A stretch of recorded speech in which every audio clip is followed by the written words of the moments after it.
Hey guys, welcome back to Rae's Create Cards. Whether this is your first visit or a repeat visit, I appreciate each and every one of you.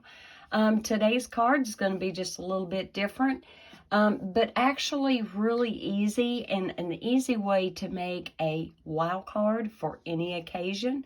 I told you guys in the last video that I'm pretty much over the Christmas cards. I have done Christmas cards to the point I don't want to see any more for a good little while, or at least not until next July, right?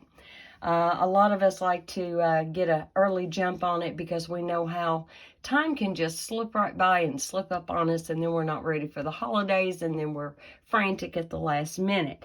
And, you know, if some of you are still needing some inspiration or to get a few more of those last minute cards done, guys, there are plenty of very talented demonstrators out there that are still hitting the Christmas cards, the gift cards, Heart and Heavy. They're cute, they're adorable, they're so creative. So yes, absolutely tap into that. But for right now, I really want to focus on some of these stamp sets that I have not used very much.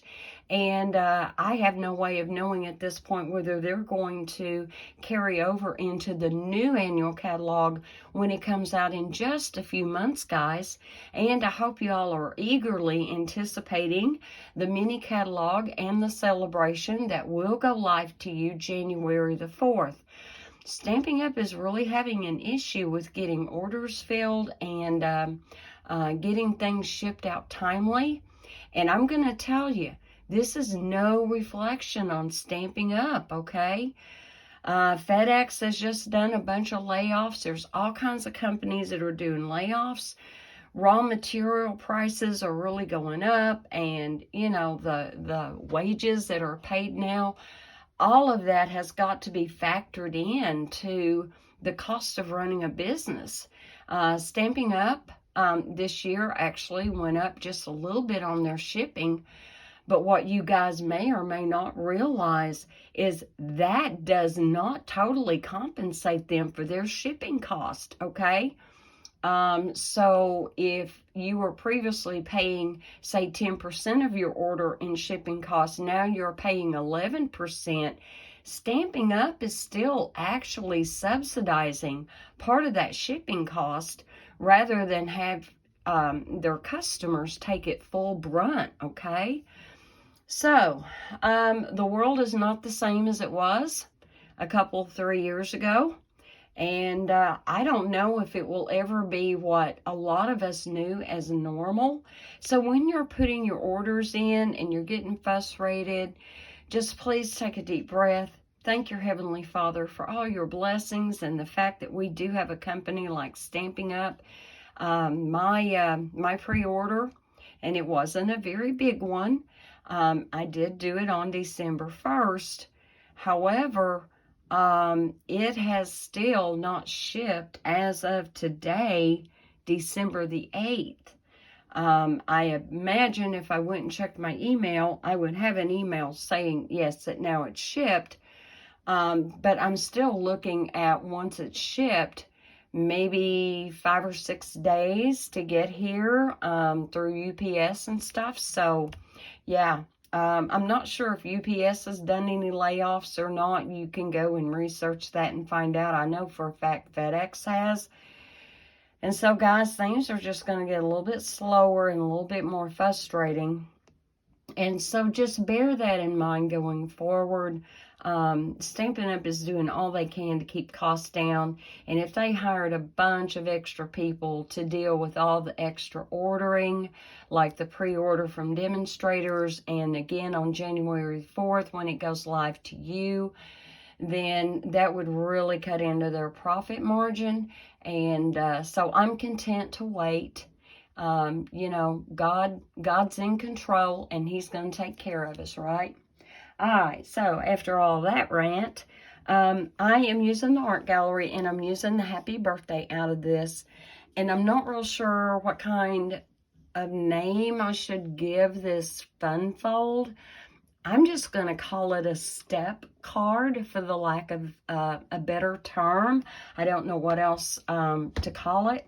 And I will show you one that I put together yesterday. No, day before yesterday. I've had so many irons in the fire. And I put this one together. He's already home from work, so just in case he can hear what I'm saying in the living room, this is his birthday card. My husband's birthday is on December 27th. Yay me, right? That's okay. I have a grandson. He is currently 5 years old, or will be 5, and his birthday is on December 26th, so woohoo. Anyway, I made this, and so this is what it looks like. Isn't that cute? And it is not hard to put together. It actually is very simple. Now, I did pick out a different color scheme for the card that we are going to make together. And so I got some of my Post-it note tape stuck to it. Let me move that back over. So I picked out Night of Navy cardstock for my card base. And you are going to get 2 of these card bases out of each sheet of 8.5 by 11 cardstock, okay? So once you figure out what stamp set you want to use, and I mean, absolutely, you want to make it a Christmas one, you sure can. So this is cut at 10.5. I had to cut off 1/2 inch on the 11-inch side. So 10.5 by 4.25. Now we got some scoring to do. And I'm going to bring in my Stampin' Up! Trimmer because it has a score blade. Guys, I have a scoreboard. I do. And I've had it for a few years now. And I just rarely get it out, I guess because my trimmer is always right next to me. And it's just easier for me to grab the trimmer since it also has a score blade, okay? And hopefully I am in camera and you can see what I'm doing here. So our very first score is going to be at 1/2 inch, okay? And then we are going to slide it down to 1 3/4, right there. When you're doing this, make sure your cardstock is level and butted up against that little ridge right there, okay? That's a built-in feature to help you make sure you get good, concise cuts and good, true scoring. Then we're going to go down to 3 3/4 inch, okay? And last score on this big piece at 5 inches. And then we're just going to put this to the side for the minute, but I'm very happy. Oh, yes, you can see those score lines. Awesome, awesome. So I'm just going to lay that to the side, and I'm going to bring in another piece of Night of Navy cardstock. And this one is cut at 2.5 inches by 5.5. And again, we're going to start out with that first score being at 1/2 inch. And then one more score at 1 3/4 inch.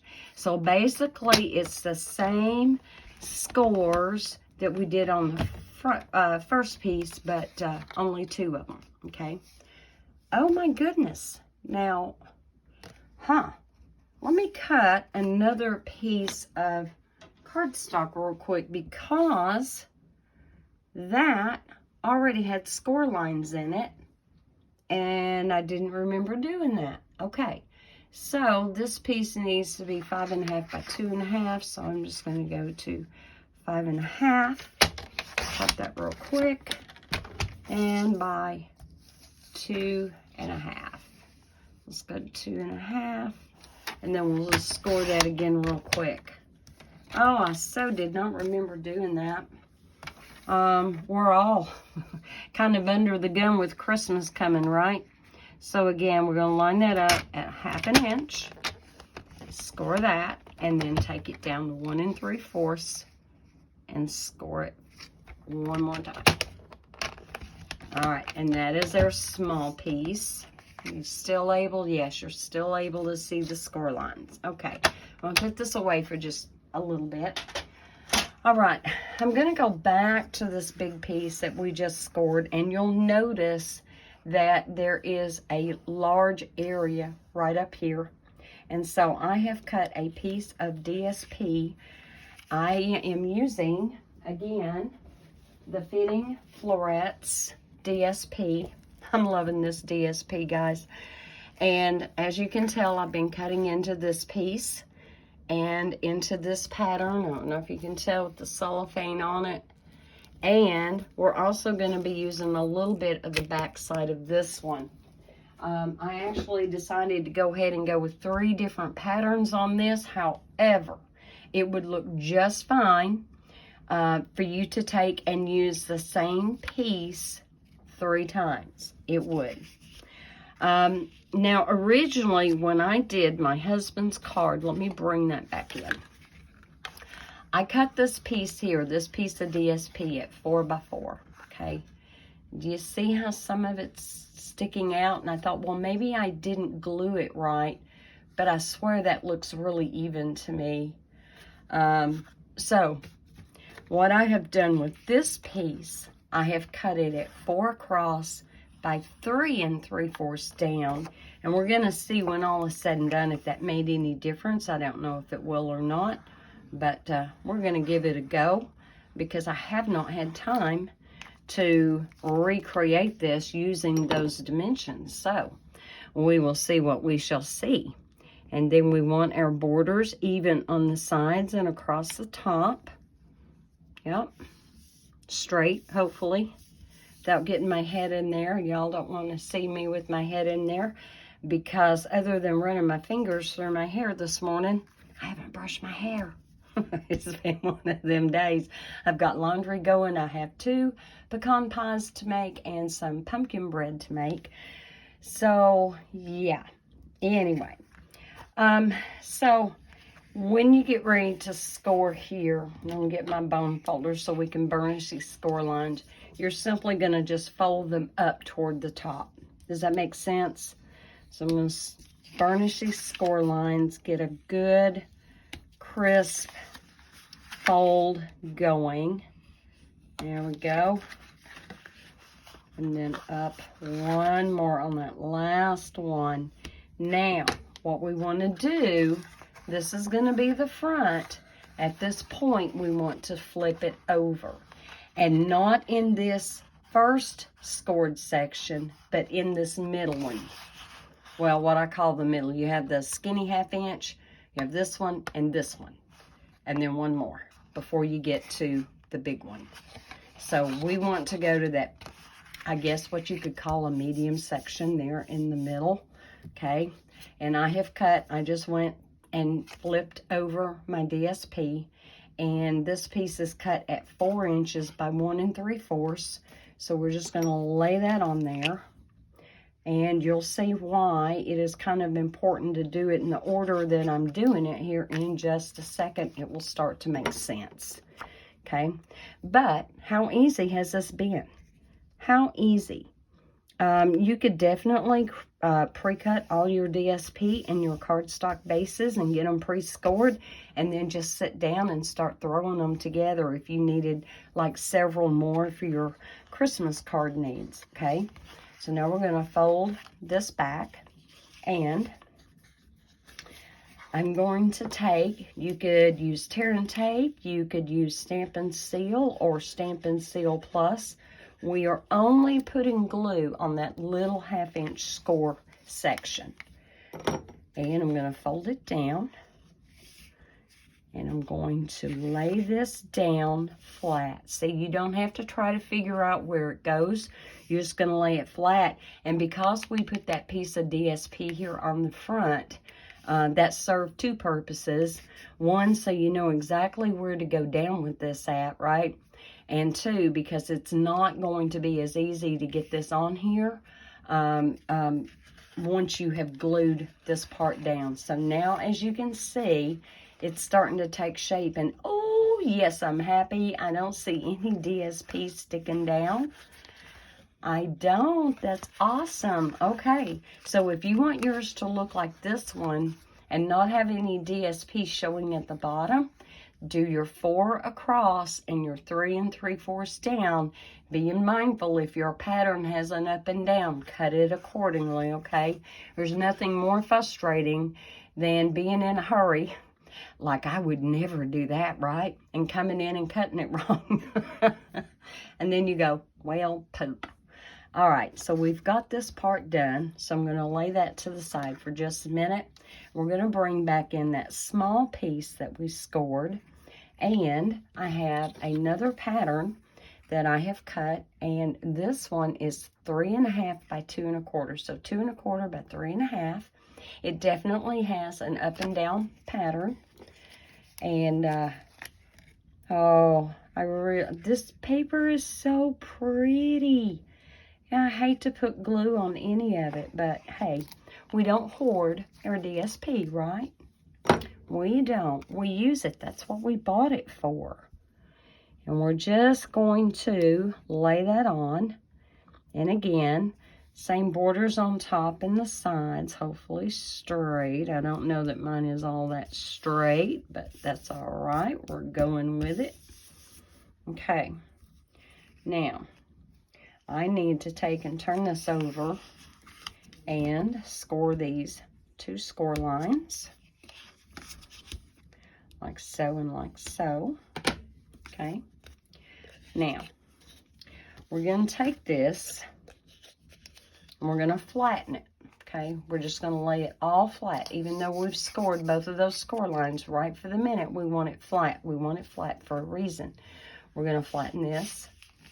And we're going to just come right up here and kind of get a bird's eye view of about where to put that. Now, here is where I feel like you have a choice. You can choose to line up the Night of Navy with the top of this DSP. Or you could choose to go ahead and sketch it up there so that this DSP and this DSP is a straight line all the way across. Either way you want to do it is fine. It really, truly is. However, I want my navy blue to, my Night of Navy cardstock to be even with my DSP. So this is going to be down a little bit. And if that drives you crazy, it's okay. Do it any way that looks good to you. And we're only going to put glue on this small little 1/2 inch. Yep, I'm still using my almost empty glue bottle. Going on 3 weeks here, guys. And get this kind of where I can kind of judge and see if I'm doing it straight. And you do want the same border on this side and this side, if at all possible. And we are just going to, I've got glue boogers on my fingers, and just kind of give that a good rub. Okay. All right, do you see what's starting to happen here? Okay, can you see that? And now we're going to take and mash that back down. We're going to flip this panel up, and we only want glue right in here where it's going to attach down here. So we're just going to lay that down, give that a good press. So I don't know, step card, what do you guys think? And look here. Look here how it's shaping up. Isn't that sweet? And it's going to look like to your recipient that you really worked hard putting this card together, but you really didn't. All right, for the minute, let me get my little glue bottle turned back upside down in my little shot glass, and this is what I use to hold my glue. I don't bother spending any money on fancy cute little silicone holders or anything. Hey, a $1 shot glass from the dollar store or wherever you can find one real cheap, hey, that works, right? All right, so we've got that. Now let's get ready to decorate. And what I did, because Balmy Blue is the color of the flower here, I took this flower out of the stamp set, which is this little flower bouquet right here. As you can tell, mine are really stained. And let me show you what I did to get this shade of Balmy Blue. It's a little bit lighter than the Balmy Blue in the DSP. So here is again where you will have a choice. I'm going to get out my Balmy Blue ink. Now this is just regular typing paper. It's something that actually I don't need to keep anymore and was going to throw it away, but I don't throw away my typing paper or my copy paper. I reuse it for practice stamping, okay? So if you stamp it full strength, that's how dark it would be. And, you know, it's going to lighten at some point. But this is what it looks like if you stamp it second generation. Now, I'm going to do this one more time because I want to show you something. And I want you to understand this. When you are stamping off and doing second and even fourth and fifth generations, if you'll notice, I really pressed down firmly when I did it the first time. Now, I'm just going to press very quickly. Now, do you see how this is a little bit lighter than this? It didn't quite take off quite as much ink. And so now this time when I second generation stamp it, see how this is, well, let me pull it down so you can tell. See how this is a little bit darker than even the second generation there? So it makes a difference in how long you hold it, how firmly you hold it, as to how much ink you may remove that first time, okay? Now, the way it looks on typing paper is not the same as the way it's going to look on Stampin' Up's basic white cardstock, because it has such a wonderful finish and it readily accepts the ink. You actually get better results off of the cardstock. However, this will kind of give you, you know, a bird's eye view of how that's going to come out when you stamp it on basic white. Okay. All right. So now I've got my flower. And whatever cutouts you're using, whatever kind of die cuts that you choose to use, some of them can be rather long and rather wide. So be mindful of that. And die cut you out a piece out of just plain paper. And just kind of check and look and make sure you don't want anything to extend over this top edge, because then it will not fit into one of our A2 envelopes, our medium envelopes, right? So, kind of figure out about where you want your, and absolutely you could pop it up on dimensionals if you want to. I'm not going to. I think I'm going to do a couple of these cards that will be going in the mail. And, you know, anymore, I avoid doing anything that is going to cost extra postage, because our postage just keeps going up. So I'm just going to keep my little flower contained in this field. Bring that down just a little bit from the top. Make sure I'm good, and I don't want any glue showing. I'm good. And then I used my deckled rectangle dies, and if you've never seen them, here's what they look like. And I used the smallest one right here. And I stamped in Evening Evergreen, because that is the green in this DSP. And this is not Evening Evergreen. This is the other one, Soft Succulent. Yeah.